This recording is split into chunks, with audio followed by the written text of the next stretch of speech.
Eu acho que eu nunca vi na história recente dividendos tão altos, né?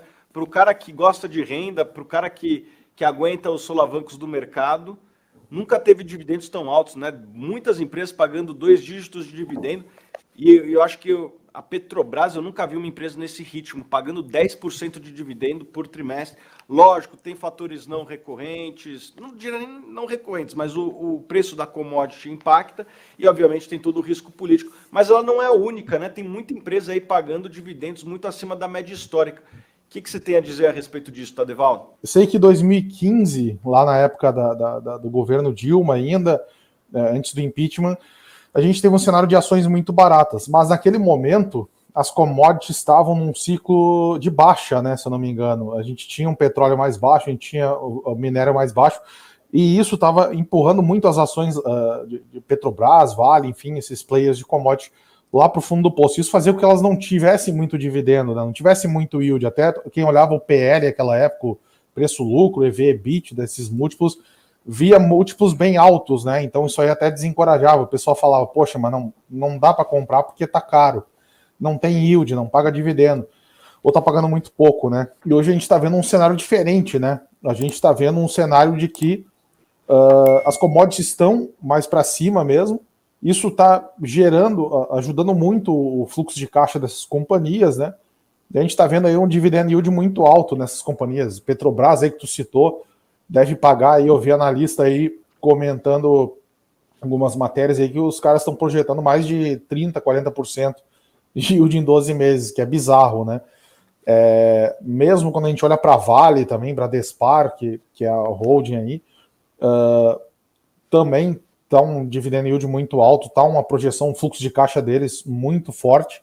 Então, cara, eu acho que é um cenário assim, como tu falou, existem alguns fatores pontuais, né, que a própria ciclicidade, né, a dinâmica dessas empresas, elas fazem assim, às vezes ocorre um cenário muito ruim que joga o preço lá embaixo, múltiplo junto, lucro vai para baixo também. Claro que o Petrobras tinha corrupção na época, enfim, mas agora a gente está vendo um cenário que eu pelo menos, acho que eu nunca tinha visto, que era que é justamente um múltiplo baixo com um yield muito alto, e a gente talvez não tenha nem perspectiva de curto prazo assim dessas commodities caírem tanto, né? Eu me lembro da Vale lá em 2010. A Vale em 2010 ela também estava num cenário parecido. Acho que o minério estava lá perto dos seus $200, se eu não me engano. Ela estava com um yield alto, mas nada perto desse yield assim, meio que absurdo hoje de Petrobras e alguns outros players aí.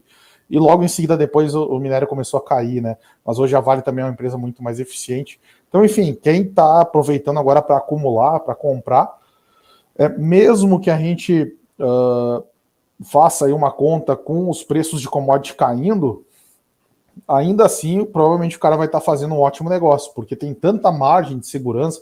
Essas empresas hoje são muito mais eficientes também. Tipo, tu olha para a Petrobras hoje, ela vendeu aí inúmeras operações, né, que eram queimadoras de caixa, né, consumidoras de caixa. Tá operando muito mais no pré-sal, né, que tem um custo de extração muito mais baixo. Então, cara, a Vale também tem um break-even, né, EBITDA do minério de ferro hoje muito mais eficiente que era do passado.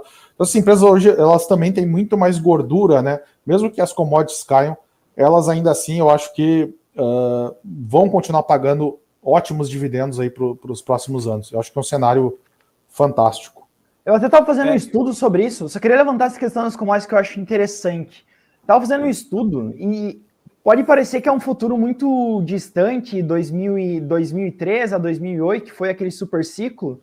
Hoje em dia, as empresas de commodity, elas estão girando 3 vezes mais caixa do que giravam no pico daquele momento, né? E quando a gente pega e normaliza o capex dessas empresas, investimentos que essas empresas estão fazendo para aumentar suas operações ou alguma coisa assim, que pode ser um risco para diminuir o preço, inundando, por exemplo, o mercado de minério ou de petróleo, o capex ele é o menor capex quando a gente normaliza pelo PIB desde 2003. Então a gente está num momento muito favorável, muito gerador de caixa, e grande parte das empresas elas acabam por não conseguir aumentar a sua produção e inundar o mercado por vários fatores. Eu acho que um deles é difícil achar outra Carajás para a Vale investir, né? É difícil achar outro pré-sal para a Petrobras investir. outros pontos têm a ver com ESG, que aumenta um pouco a dificuldade de fazer investimentos, etc. E acaba que o Brasil se beneficia muito disso, né? A gente é um país exportador e a gente vê aí hoje na Bolsa quão benéfico é esse tipo de ciclo para nós. Eu queria dar um pouco do meu overview, né? Eu já estou no mercado há quase 20 anos, comecei a investir em 2003, e eu acho que eu nunca vi uma conjuntura como a gente vê agora, de 3 coisas acontecendo simultaneamente.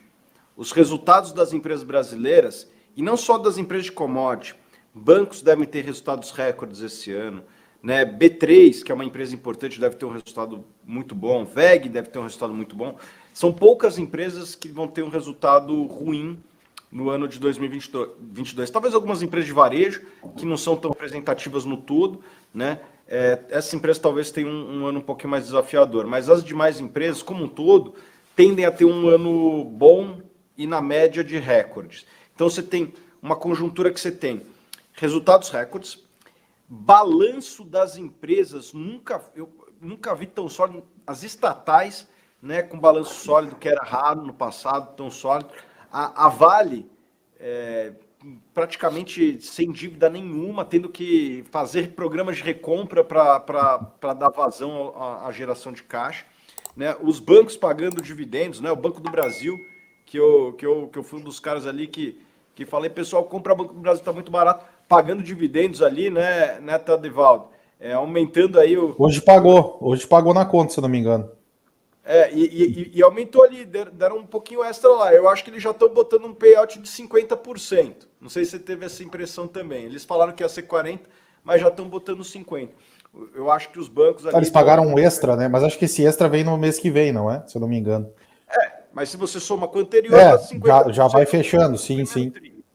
Né? Então, eles deram guidance de 40%, mas já estão dando um presentinho ali, indo numa direção de 50%. Ou seja, o Banco do Brasil já está, pelo menos, sinalizando que talvez tenha mais caixa do que necessário e está pagando dividendos muito interessantes, né? Nos últimos 12 meses está 8%, mas eu acho que vai terminar o ano pagando 10%. Então, a gente vê os balanços das empresas muito sólidos, as margens muito fortes e os múltiplos muito baixos.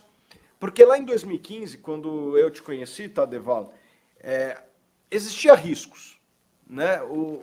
Você tinha ali uma seca no Brasil, você tinha um governo que tocava a economia de uma maneira que criava muitos riscos. Os balanços das empresas, a média das empresas brasileiras era um endividamento de 3 vezes EBITDA, hoje é 1 vez, então o balanço naquela época era muito pior. Então, eu acho que hoje tem muito menos risco do que tinha em 2015, porque você tem preços, valuations semelhantes, né, múltiplos na média muito parecidos, alguns casos até abaixo, só que com uma solidez das empresas e resultados muito melhores do que naquela época.